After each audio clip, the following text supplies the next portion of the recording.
the 2017 Cincinnati lecture at the Virginia Military Institute. I'd like to start with a reminder that if you've got the kind of electronic device that might make a noise that would profoundly embarrass you later, maybe I should turn mine on. please subdue it appropriately. Tonight's lecture is funded by the Society of the Cincinnati in the state of Virginia, which for more than a century has generously supported a variety of awards and scholarly programs here at the Virginia Military Institute. The Society was founded at the close of the American Revolution by officers of the Continental Army who sought to preserve the rights and the liberties for which they fought and to strengthen the unity of the new nation. Their descendants, today's members of the Society of the Cincinnati, pursue the same objectives in part by promoting scholarly investigation of the Revolutionary era. The Society of the Cincinnati in the state of Virginia is represented tonight by Mr. Pendleton Rogers, the chair of the Society's Awards Committee, who joins us from Richmond. Thank you very much, sir. And with us also is Colonel George Brooke, III, United States Marine Corps retired, my colleague in history, and who is the Assistant Secretary of the Virginia Society. VMI's emphasis on forging citizen soldiers gives our school a kind of natural link to the Society of the Cincinnati. Indeed, a monument to the library, as most of you know, stands right outside, a monument to the Society stands right outside the library. We're very pleased that the Society supports this lecture series at what we think of as its natural venue. Our program tonight is also sponsored by the Department of History. I'm Colonel Turk McCleskey, Professor of History here at VMI, and we're very pleased to be able to present this program. And we do it especially with the assistance of the Distinguished Lectureship Program of the Organization of American Historians, or OAH. This organization is the largest professional society dedicated to the teaching and study of American history. Its mission is to promote excellence in the scholarship, teaching, and presentation of American history, and the distinguished lectures in it are appointed by the Organization of American Historians President-elect. They agreed to present one lecture annually on behalf of the organization, and they donate their lecture fees to the OAH. Our speaker tonight is Dr. Maeva Marcus, noted constitutional scholar and historian of the U.S. Supreme Court.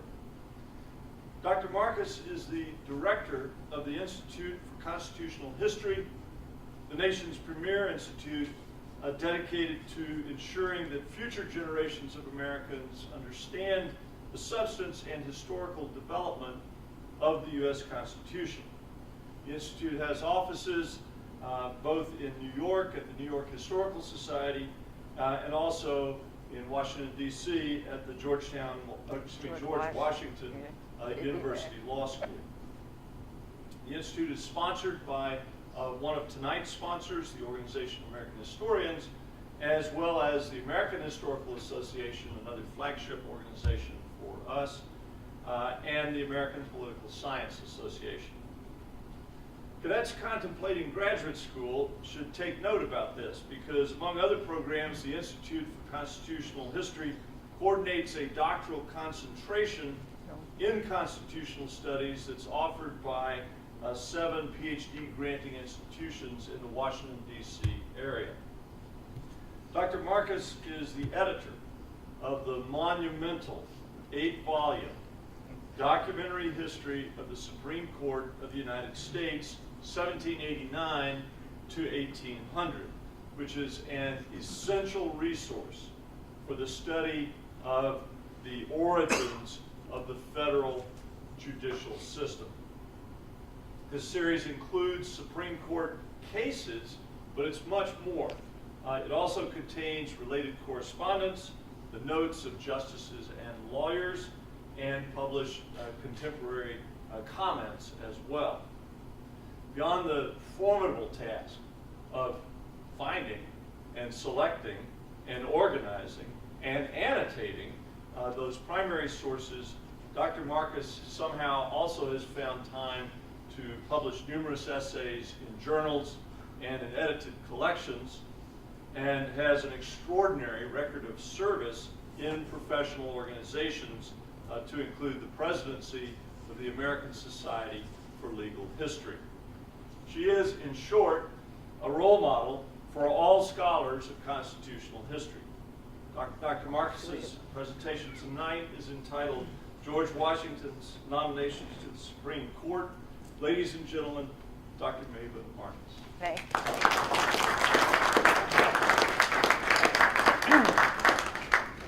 And I thank you for the very gracious introduction. You should all know that it took 30 years to publish 8 volumes about the first 10 years of the Supreme Court. So it was a labor of love, and I think very important because it has started a cottage industry on those years, which people knew very little about. And if you look at it carefully, will change your mind about some of the institutions that we have today. But to tonight's topic. When a Supreme Court vacancy is announced today, we know that the competition for that spot will be keen, and that we will all have different expectations as to what the next justice will be, as to who the next justice will be, what criteria will be critical to the choice, judicial philosophy, political persuasion, intellectual prowess, previous political experience, previous judicial experience, diversity with regard to race, gender, and religion, or geographical distribution. And every president lucky enough to have the opportunity to nominate a justice will invest a good deal of time and energy in making his choice in the hope that that person will leave his or her mark on our most respected political institution. With the ubiquity of the media in the early 21st century, we seem to be very much involved with the appointment process from start to finish. But put yourself back into the last decade of the 18th century, when there was no radio and television, when a news story could take 2 months to travel from one end of the United States to the other, that's the eastern seaboard. Even more problematic, imagine what it would be like to contemplate making appointments to an institution as yet unformed. When President Washington took up the reins of government in 1789, all he knew was that the Constitution mandated the creation of a Supreme Court, and that the judges of that court, however many there might be, would have life tenure and a salary, as yet unspecified, that could not be diminished. That's all that's in the Constitution. So the first order of business for the new Congress was to create a federal judicial system. Even before President Washington was inaugurated, the Senate took up its initial task, the organization of the judiciary. Within a few months, the basic features of what would become the nation's judicial system emerged. The Supreme Court would consist of a Chief Justice and 5 associate justices who would hold 2 sessions of the court at the Capitol.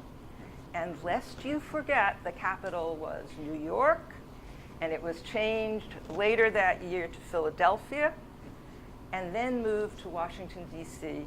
in 1800. The 2 sessions would begin on the first Monday in February and the first Monday in August, and not the first Monday in October, as everybody thinks. Beside the Supreme Court, There would be 2 levels of inferior courts. Federal district courts were created for each of the states, and each court would have its own judge who lived in the district and had jurisdiction over admiralty and maritime causes and minor federal crimes. At the next level were the circuit courts. And unlike our circuit courts of appeal today, they were mainly courts of original jurisdiction, trial courts, for major federal crimes and civil cases of higher monetary value. Appeals made up a very small part of their dockets. The Judiciary Bill established a circuit court in each state and grouped the states into 3 circuits, the Eastern, the Middle, and the Southern. These circuits, however, were nothing like the circuit courts today. They were groupings for the geographical convenience of circuit riding. They did not make law for all the states in the circuit. Each federal court established the law for the particular state it was sitting in. The Judiciary Bill provided for no judges to be appointed to these courts. Instead, each circuit court would be presided over by 2 Supreme Court justices and the district judge for the state in which the court met, and would convene twice a year, once in the spring and once in the fall. You may be wondering why the Supreme Court was initially composed of 6 justices, an even number. And I know you've heard all about even numbers this last year. But Congress wanted 2 justices for each circuit. And at every term of the Supreme Court, until the law was changed, 2 justices were assigned to ride each of those circuits, Eastern, Middle, and Southern.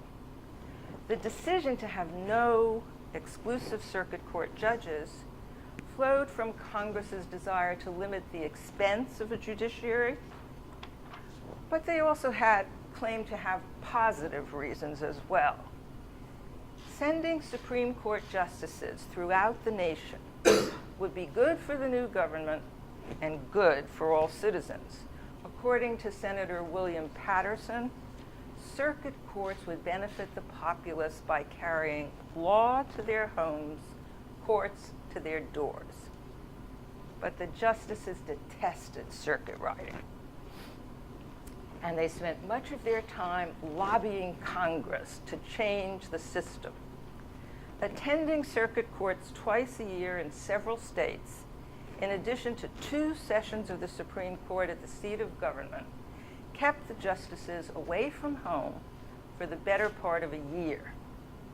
Traveling to the Supreme Court in the 2 worst months of the year, February and August, and then great distances in the spring and the fall, over bumpy, muddy roads and trails, didn't add to the glamour of the job. Nor did the accommodations that the justice had to stay in along the way. Occasionally, they would visit with friends, but Chief Justice Jay frowned on this. He thought it was very improper for justices of the Supreme Court to have any dealings with friends. And so they more often stayed at taverns, where the crowded and uncomfortable sleeping conditions, coupled with the noise from below, did little to provide any relief from the tiring journey. Sharing a room with strangers wasn't unusual. Sometimes there were as many as 12 people in one room. And nor was meeting up with a bedfellow of the wrong sort. They got very upset with this. But what did make the job more attractive was the salary. Congress passed a Compensation Act that was signed on September 23rd, 1789, a day before the Judiciary Act became law. The drafters of the Compensation Bill apparently thought very highly of the position of Chief and Associate Justice because they proposed salaries of $4,500 and $4,000 respectively. Next to the President and Vice President, the highest salaries suggested for federal officials. The decision was not without controversy. Opponents noted that federal judges would receive much higher compensation than state judges, a situation that would arouse jealousy, and probably they would have less work, a prediction that didn't take long to be proved wrong. On the other side, it was urged that the higher salaries were needed to attract the ablest lawyers. After all, they would have to leave lucrative practices. Does that sound familiar to some of you? The higher salaries would make the judges more independent and less susceptible to pressure and influence. In the end, the House lowered the Chief Justice's salary to $3,500 and the associates to $3,000. When the bill reached the Senate, however, these were again raised, the chiefs to $4,000 and the brethren to $3,500. The salaries remained at that level till 1819. What went unstated in the Compensation Act was that these salaries had to cover the justices' expenses in traveling to and from the Supreme Court and while on circuit. So while these salaries appeared to be very attractive, and the justices soon found that they had very little money left at the end of a year. The president signed the Judiciary Act on September 24th, 1789. But the competition to be nominated to the Supreme Court had started well before the outlines of the federal judiciary had been made public. Aspiring candidates and their friends wrote to Washington, Vice President John Adams, or senators to urge appointment. James Iredell, before North Carolina had even joined the Union, let it be known that he wouldn't be averse to becoming a federal judge, provided the salary was sufficient. And James Wilson and his friends began an intense campaign to win for Wilson appointment as Chief Justice. How did President Washington choose his 6 nominees?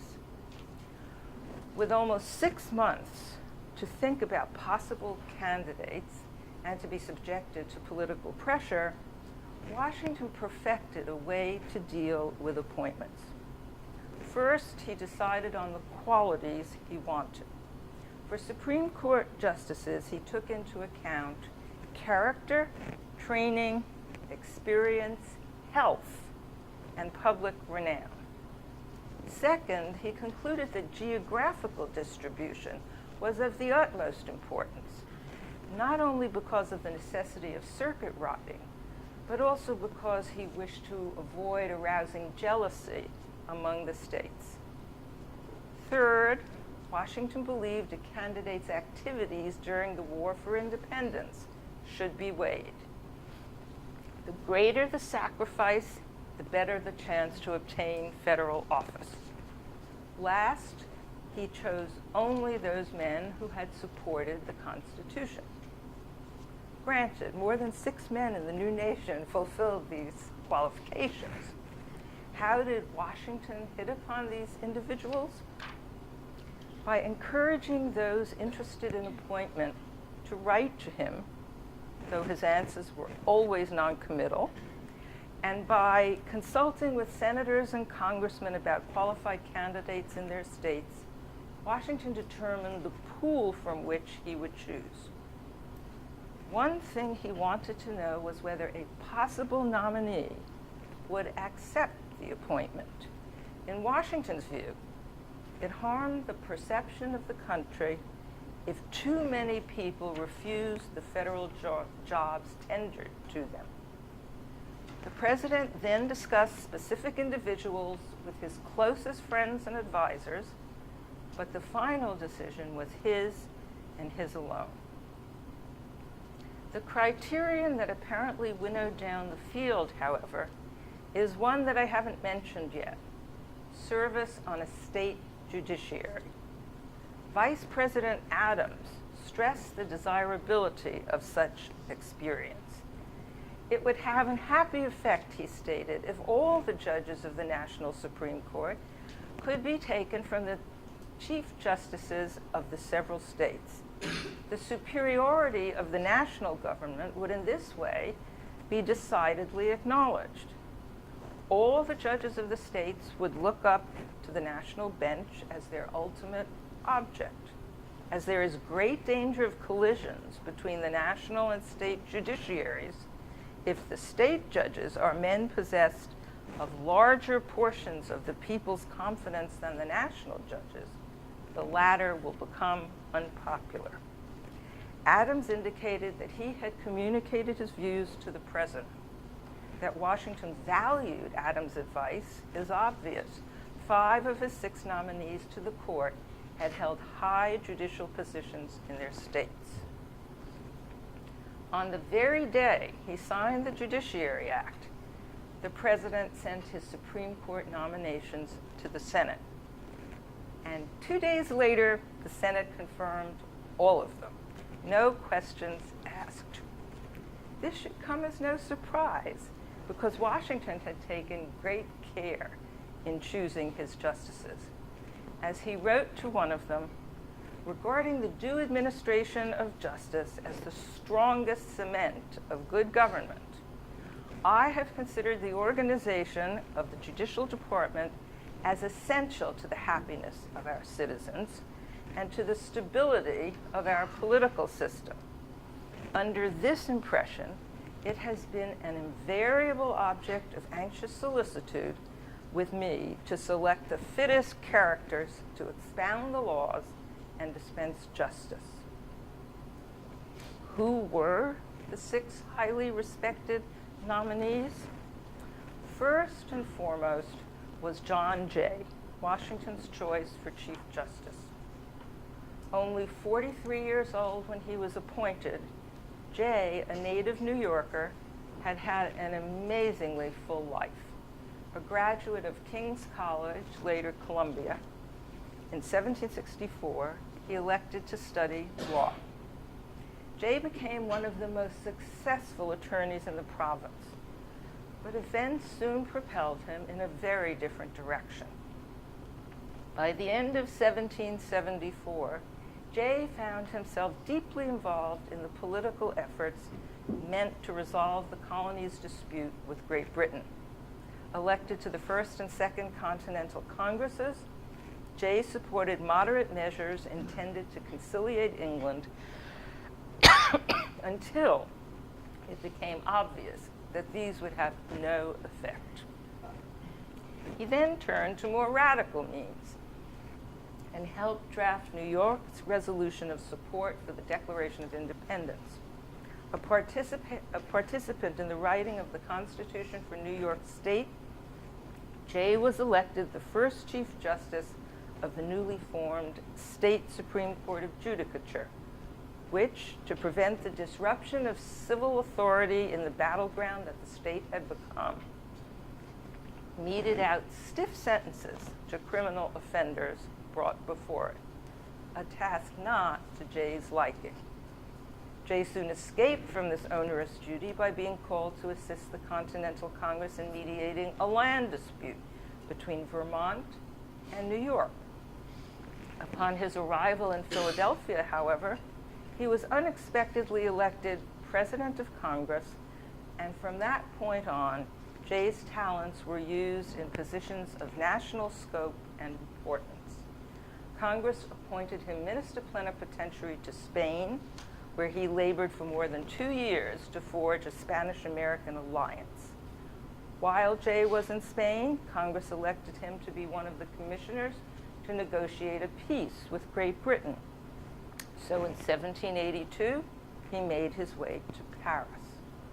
After the peace treaty was successfully concluded in September 1783, Jay hoped to retire from public affairs. But the Confederation Congress chose him to be Secretary for Foreign Affairs, and Jay did not refuse to serve. He began the job in December 1784, and he didn't give it up in effect until Thomas Jefferson succeeded him as Secretary of State on March 22nd, 1790. So in effect, Jay held 2 federal positions for 6 months, something you would be surprised at today, I think. In the interim, of course, the Constitution was written and ratified, with Jay helping the process in New York by writing 5 essays of what has come to be called the Federalist Papers. Jay dealt with his specialties, foreign affairs, and the treaty-making power. President Washington's choice of Jay surprised no one. Perhaps the president said it best when he sent Jay's commission to him. In nominating you for this important station which you now fill, I not only acted in conformity to my best judgment, but I trust I did a grateful thing to the good citizens of these United States. And I have a full confidence that the love which you bear our country and a desire to promote general happiness will not suffer you to hesitate a moment to bring into action the talents, knowledge, and integrity which are so necessary to be exercised at the head of the department which must be considered as the keystone of our political fabric. Washington chose a statesman rather than a renowned legal scholar to be his first Chief Justice. And the president knew exactly what he was doing. Jay became a trusted advisor of the president. You would not hear about that today. When you did, that person very quickly left the national scene. So it didn't start out that way. The Federalists even nominated Jay while he was on the bench to be governor of New York, but he lost in a close election. In April 1794, the Senate confirmed Chief Justice Jay his appointment as envoy extraordinary to Great Britain, where he was supposed to settle many outstanding controversies. Whether the treaty he came home with was worth his absence from the Supreme Court for more than a year is questionable. During the Chief Justice's absence in England, the Federalists once again nominated him to be governor of New York. And on June 5th, 1795, a few days after his return home from his mission, his election was announced. Jay's career on the Supreme Court ended when he resigned his commission on June 29, 1795. But President Adams gave Jay another opportunity to serve as Chief Justice in 1800, when Oliver Ellsworth resigned. Although confirmed by the Senate, Jay refused the commission, determined to retire from public life at last. At the end of his second term as governor in the spring of 1801, he returned to his estate and spent the remaining 28 years of his life there. He died in 1829. I spent quite a bit of time on John Jay, but I wanted to give you an idea of the kind of person Washington chose for the first Supreme Court. Obviously, I can't go into that amount of detail for all of his appointees, because Washington made 13 nominations of 11 different men in the course of his 2 terms as president. But they all came out of a similar mold, for as Washington wrote to each of them, considering the judicial system as the chief pillar upon which our national government must rest, I have thought it my duty to nominate for the high offices in that department such men as I conceived would give dignity and luster to our national character. So let me give you a brief sketch of the others whom the president chose for the Supreme Court.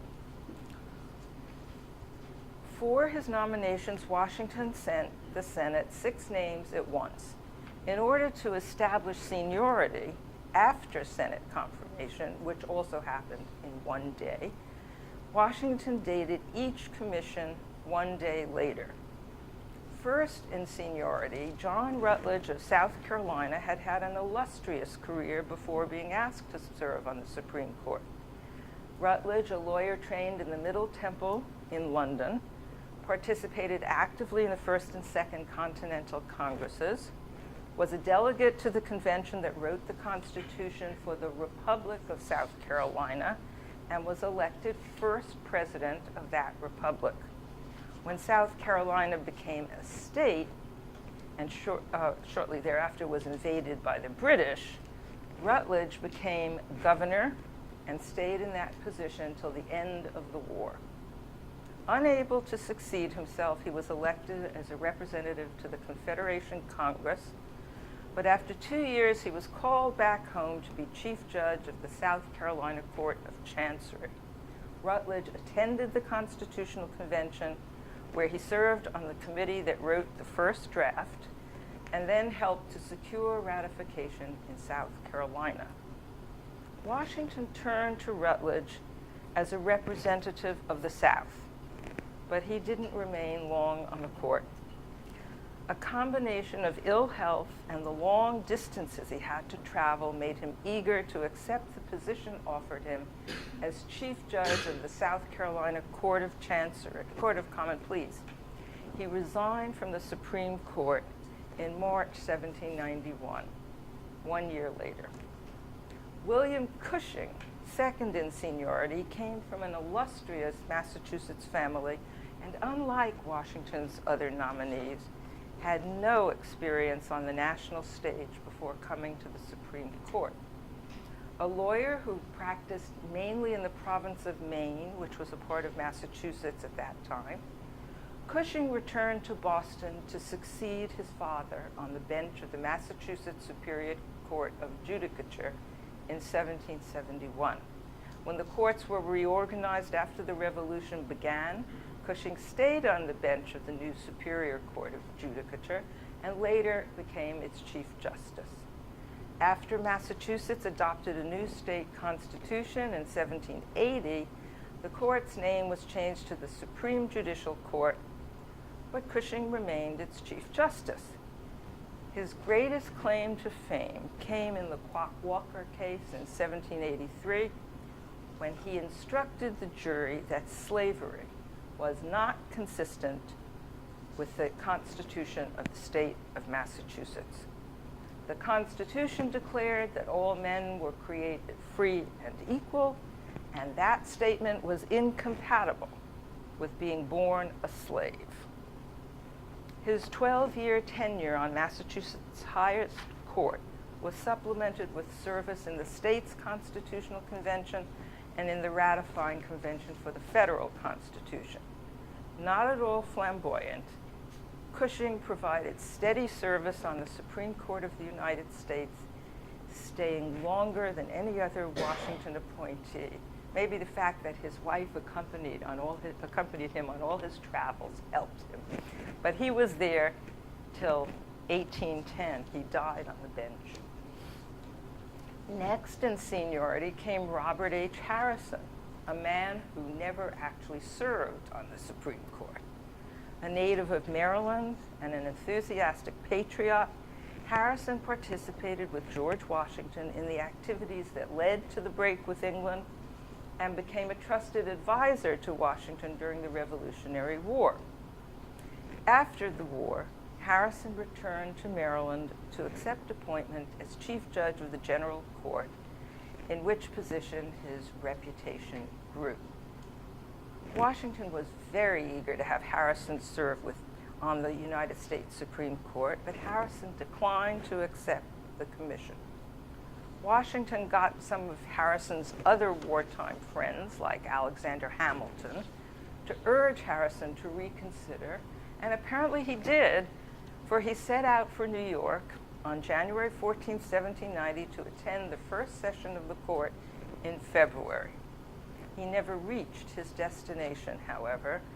He fell ill, and on January 21st, he wrote to Washington that he couldn't accept the appointment. He died 3 months later. Because of the timing of Harrison's illness, the Supreme Court had only 5 justices for its initial term. Next in line came James Wilson of Pennsylvania, the person many thought had the best claim to be Chief Justice. Born in Scotland, Wilson was educated at the University of St. Andrews, where he studied Latin, Greek, mathematics, logic, moral philosophy, ethics, natural and political philosophy, and where he became acquainted with the literature of the Scottish and English Enlightenment. Wilson was thus prepared to take an active part in revolutionary activities when he arrived in America in 1765. But Wilson believed that studying law would more likely lead to his advancement, and that's what he did. Shortly after becoming a member of the bar, he established a flourishing practice and then became involved in patriot politics. Wilson's radical view that Parliament had no legislative authority over the colonies contributed effectively to the patriot cause, and publication of his pamphlet, Considerations on the Nature and Extent of the Legislative Authority of the British Parliament, enlarged his reputation in England and America. Wilson was elected to the Second Continental Congress, where he was not an early supporter of independence, yet he became one of 3 out of 7 Pennsylvania delegates who signed the Declaration. During the war years, Wilson's activities contributed to his belief that a more powerful central government was needed. Wilson also found time to pursue his own scholarly studies in political theory, history, and philosophy. And his preeminence in those fields was recognized by the American Philosophical Society, which elected him a member in 1786. It was hardly surprising, therefore, that the Pennsylvania legislature appointed Wilson a delegate to the Federal Convention in 1787. Wilson's contributions at the convention were thought to be second only to Madison's, but he has never received the public credit he deserves. Perhaps his luster was dimmed by his career as a land speculator. He even spent some time in debtor's prison while he was a justice. But his importance to the formation of the American government requires more scholarly attention. In Pennsylvania, he did all in his power as a member of the state convention to aid the successful outcome of the ratification contest. Although disappointed at not being chosen Chief Justice, Wilson threw himself into the work of the Supreme Court with his usual industry. Wilson's moment of glory as a Supreme Court justice came, oddly enough, as he sat as a circuit judge in Pennsylvania in April 1792. There, the court, by refusing to hear the petition of William Hebert, a veteran of the Revolutionary War seeking a pension under the Invalid Pensions Act of 1792, exercised judicial review for the first time by refusing to follow the dictates of that act. Although the court wrote no opinion, it did send a letter to President Washington explaining its actions. The letter contained a ringing defense of the principle of separation of powers established by the Constitution and pointed out how Congress had violated it.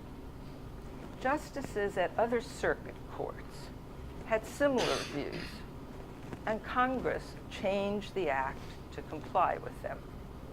The Supreme Court itself never declared the act unconstitutional, even though it had Hebert's case before it, because it knew that Congress was changing the law, and the court wanted to spare the legislature the embarrassment of having a coordinate branch strike down one of its statutes.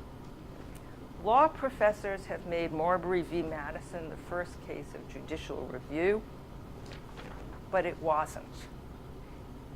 It's the first time that the Supreme Court invalidated an act of Congress and wrote a single opinion explaining why, but the court in the 1790s exercised judicial review by considering acts of Congress and federal treaties and finding them valid. That's judicial review as well. James Wilson's exceptional intellectual promise, so evident throughout his career, should have made him a natural leader of the fledgling Supreme Court. But his preoccupation with his financial problems during the later years of his brief tenure on the bench robbed him of the time and stature to put his imprimatur on the court's jurisprudence.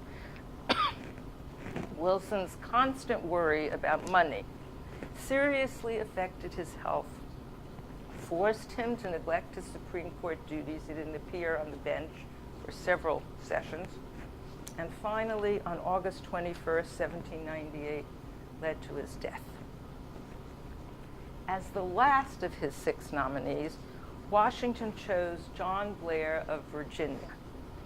Born in Williamsburg, Blair studied law in London and returned to his native state to practice. An active patriot, he began his long judicial career after the creation of Virginia's Judicial Department in October 1777.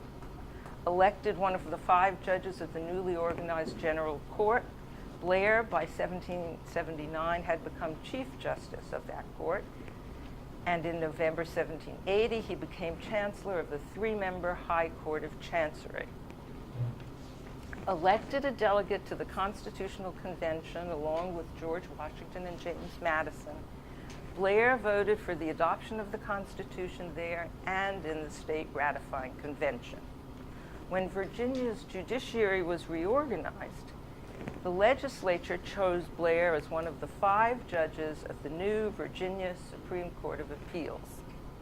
But that court met for the first time in June 1789, and 3 months later, Washington nominated him to the Supreme Court.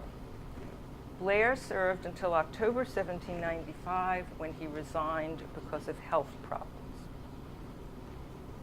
Because Robert Harrison had returned his commission barely 2 weeks before the Supreme Court was to meet, President Washington had to act quickly to nominate another associate justice before the spring circuits got underway. Washington fortunately had someone in mind, James Adele of North Carolina, who had been a wartime state attorney general and Superior Court judge and a leading proponent of the federal Constitution. At the second convention in November 1789, North Carolina finally ratified the Constitution, and the president thought it would be expedient to appoint someone from that state to an office in the national government. Adele's name had been made known to Washington, and as revealed in the president's diary, he had consulted every means available to ascertain Adele's character and found them all to be concurring in his favor. He nominated Adele on February 8th, and the Senate confirmed the nomination on February 10th. But that was in Philadelphia, and Adele was in North Carolina. So he could not, the first session of the Supreme Court was 10 days long in February of 1790. There was no way Adele could get up there. Washington's confidence was not misplaced. James Adele turned out to be one of the most conscientious of the Supreme Court justices. His copious papers have supplied us with much information about the workings of the court in its first decade, the politics of the day, the personal relationships among the justices, and most of all, the state of the law in the 1790s. His is a rich collection indeed, though difficult to read because of his very unusual handwriting. Sadly, Adele, though the youngest of Washington's appointees when nominated, he was 38 years old, died less than 10 years before, after beginning his service on the Supreme Court. Next, to fill a vacancy, you can see this was a tough job for Washington. People kept being appointed to the court, dying, quitting, whatever. He was constantly thinking of new nominees. So the next to fill a vacancy was Thomas Jefferson, a native of Maryland who replaced John Rutledge. His most significant contributions to the development of the new American nation would not necessarily include his service on the Supreme Court. He played a major role in the success of the Revolution and in the establishment of the capital of the United States in the District of Columbia. But those were really his main claims to fame. He was initially reluctant to serve on the court because of the duty of circuit riding, but he overcame his reservations and accepted a temporary commission sent to him by President Washington on August 5th, 1791. The Senate, out of session in August, confirmed him on November 7th to a permanent position. Johnson, however, missed the February 1792 term of court and didn't take his seat on the Supreme Court until August 1792. His entire career on the federal bench consisted of holding circuit court in Virginia in the fall of 1791, attending the Supreme Court in August 1792, where he did participate in some important cases, and then riding the Southern Circuit in the fall of 1792. But after that experience, he decided the burdens of circuit riding were too much for him, and he resigned his position in January of 1793. To replace Johnson, President Washington again acted quickly and nominated Governor William Paterson of New Jersey. A native of Ireland, Paterson graduated from the College of New Jersey, which is now Princeton, and then studied law, which he claimed to find disagreeable and dry, like being entangled in the cobwebs of antiquity. But he nevertheless applied himself assiduously. Had it not been for the onset of the American Revolution, Paterson may well have achieved the goal that he set himself as he embarked on his legal career. He said, "To live at ease and pass through life without much noise and bustle." Known as a critic of the British Empire, Paterson held numerous positions in revolutionary New Jersey. In 1787, the state legislature chose Paterson, a believer in a more powerful national government, as one of its delegates to the Federal Convention in Philadelphia. Patterson's greatest contribution to the framing of the Constitution was his advocacy of the New Jersey Plan, which contained the germs of several ideas that found their way into the final version of the federal Constitution. With the adoption of the Constitution, Patterson's career became entwined with the success of the national government. A member of the first United States Senate, Paterson played an influential role in the creation of the federal judicial system as set out in the Judiciary Act of 1789. Called back by the New Jersey legislature to become governor of the state in November 1790, Paterson, in his few years in that position, codified the state's statutes and revised its rules of practice and procedure in the courts of common law and chancery. But Paterson soon returned to the national scene when Washington nominated him an associate justice, and he remained on the bench until his death in 1806. President Washington had a respite from nominations, Supreme Court nominations, for 2 years. But in 1795, 2 vacancies occurred that caused him more trouble than any other Supreme Court appointments.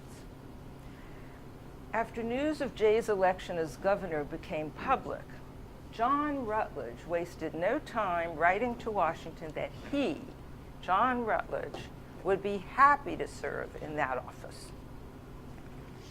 Jay resigned on June 29th. On July 1st, the president, not following his usual course of consulting with people before tendering a nomination, answered Rutledge with the news that he had decided to offer him a recess appointment because he wanted a justice to preside at the August term of the Supreme Court.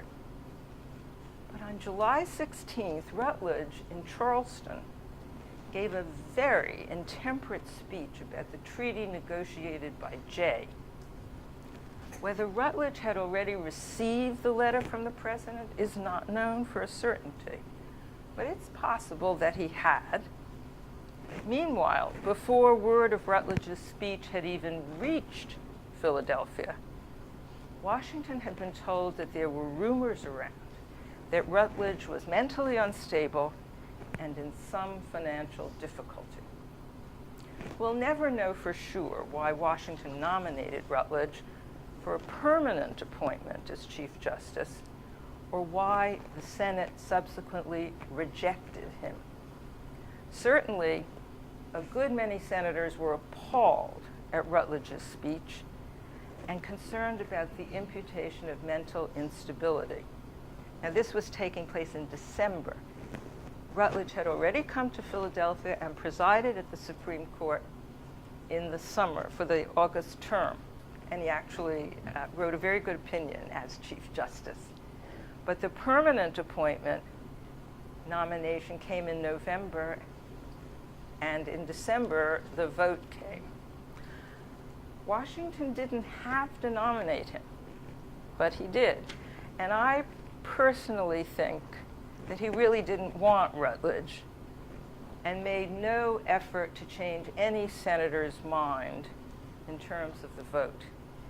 In any event, the doubts about Rutledge proved true. For after presiding at the August term of the Supreme Court on his temporary commission, he was unable to hold any circuit courts in the fall, and on December 26th, he attempted to take his own life by drowning. 2 days later, with no knowledge of the Senate's rejection of him, he wrote to the president to resign because of illness. Now facing 2 vacancies on the bench, because Blair had resigned in 1795, Washington had to act quickly because the February 1796 term was slated to deal with important constitutional questions, and more than 4 justices were needed to deal with them. In fact, there is a very famous case in that term, the Carriage Act case of 1796, which was the first instance of the Supreme Court's exercise of judicial review. Whether you believed in judicial review or not, everyone wanted a Supreme Court decision on whether this Carriage Tax Act was constitutional. And the Supreme Court considered it and declared it constitutional. There was also another famous case, Ware v. Hilton, which declared the supremacy of federal treaties to state laws. Another very important decision, which is good law today. At the end of January 1796, Washington nominated William Cushing, who was an Associate Justice, as Chief Justice, and Samuel Chase of Maryland as an Associate Justice. The Senate confirmed both promptly, but Cushing declined the appointment on the grounds of ill health and elected to remain an Associate Justice. Chase, however, accepted his appointment with alacrity. He had been seeking it since September 1789. Washington hadn't favored him earlier because Chase was a late convert to federalism. An early and ardent revolutionary, he had opposed the Constitution before ratification, but then switched sides. Chase had been Chief Judge of the Maryland General Court since 1791 and had the support of some important Federalists in Maryland. But he was a very controversial figure. You all know that he was the first justice to face impeachment in 1804. 1805, I think the actual hearings were. But he really caused many controversies, and he didn't have a sterling reputation for character the way Washington's other nominees had had. As a resident of Maryland, however, Chase could get to Philadelphia by the beginning of February, and that was a major consideration for the president at that time. Chase's friends and the pressing need for a justice to be appointed must have helped Washington overcome his qualms. So only a Chief Justice remained to be found. The president chose Senator Oliver Ellsworth of Connecticut, who had none of Chase's problems. Ellsworth was eminently qualified. He had been a member of Connecticut's Supreme Court of Appeals and the Superior Court, had played a significant role at the Constitutional Convention and in his state's ratification efforts, and had been the author of many sections of the Judiciary Act of 1789. His nomination was greeted with acclaim, but it had taken the president a long while to decide on Ellsworth. His nomination didn't reach the Senate till March of 1796. So the February term of court with the very important decisions proceeded without a Chief Justice. Ellsworth actually joined the court on the last day of its term. What can we say in conclusion about Washington's appointments? I believe that Washington deserves more credit than he usually gets for his choices. While most Americans think the Supreme Court began with Chief Justice Marshall and Marbury v. Madison, the court in the 1790s actually made significant contributions to the development and success of the new government. Washington nominated men with wide experience of the world and firm commitments to the principles of the Constitution that they had been active in establishing. Difficult as the job was, the early justices performed their duties with devotion. Washington's emphasis on the importance of the institution and the character and integrity of those who would serve it was not misplaced. Alexander Hamilton may have called the judiciary the weakest branch, but Washington wasn't fooled, and we should be thankful for that. That's it.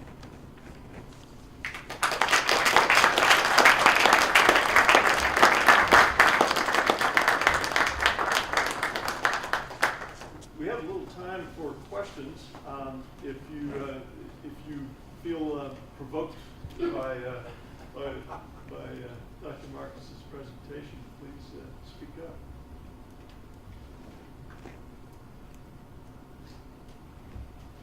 Yeah. We hear a lot today about a president using nominations of Supreme Court to enhance their own political agenda. To what extent did Washington use his own agenda in his nominations, or was it just more like he needs to nominate Federalists to get the approval of say the Senate? Well, I think that he believed that the Federalists, somebody who believed what all the Federalists believed, was the person to be on the Supreme Court. That's why he chose people who had been active in writing the Constitution, getting it ratified. And I think that was a good idea in terms of setting the nation on a good course and having everybody unified and bringing respect to the institution. If they had been fighting, if he had appointed anti-Federalists to the bench, you would have had a very difficult situation, I think, in the country. But in those days, they didn't say political, agenda, but he clearly wanted somebody who believed in the principles of the federal Constitution as he saw them. Yeah.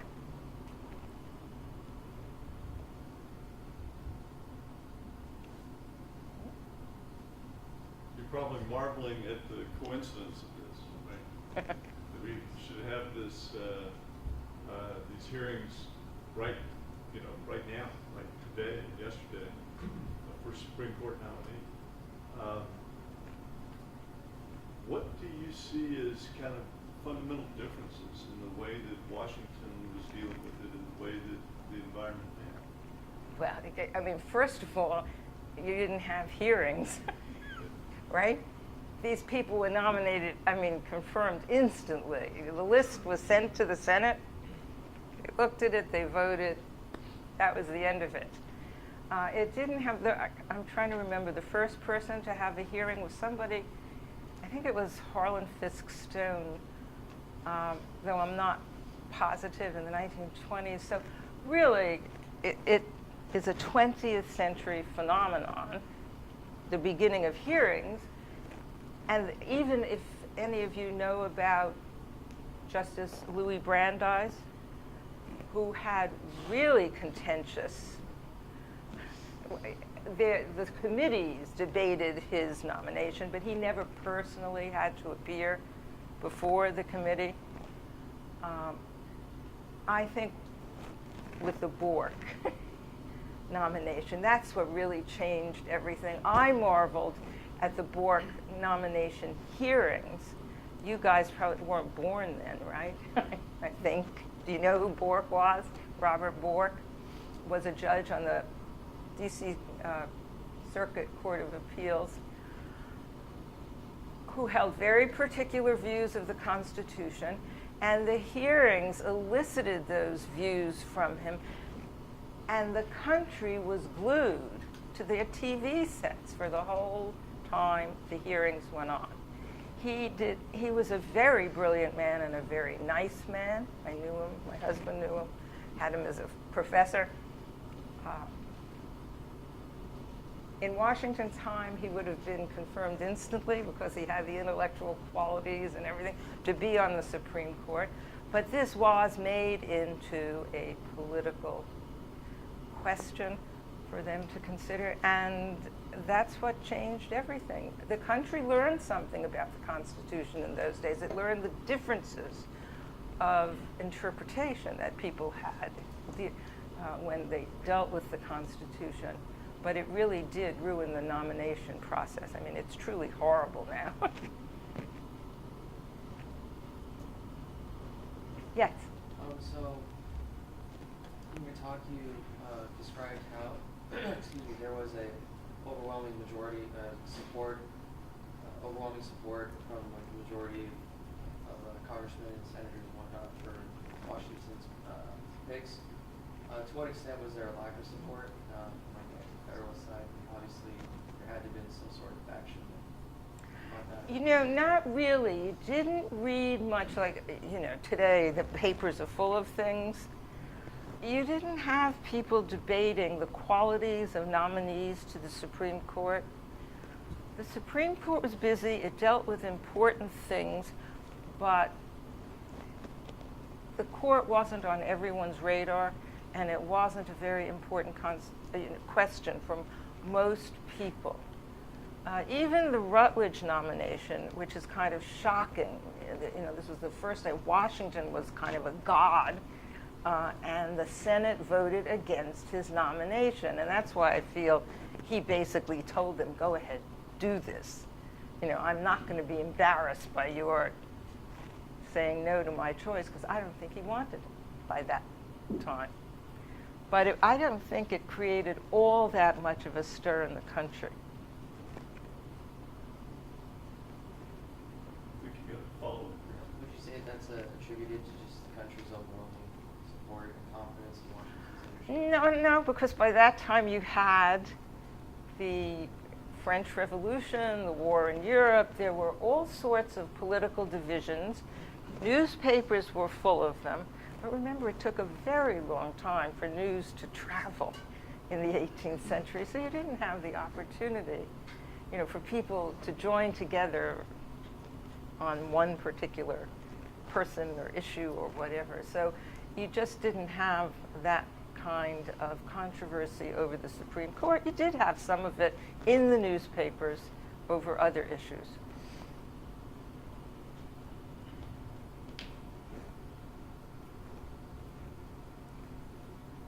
Yeah.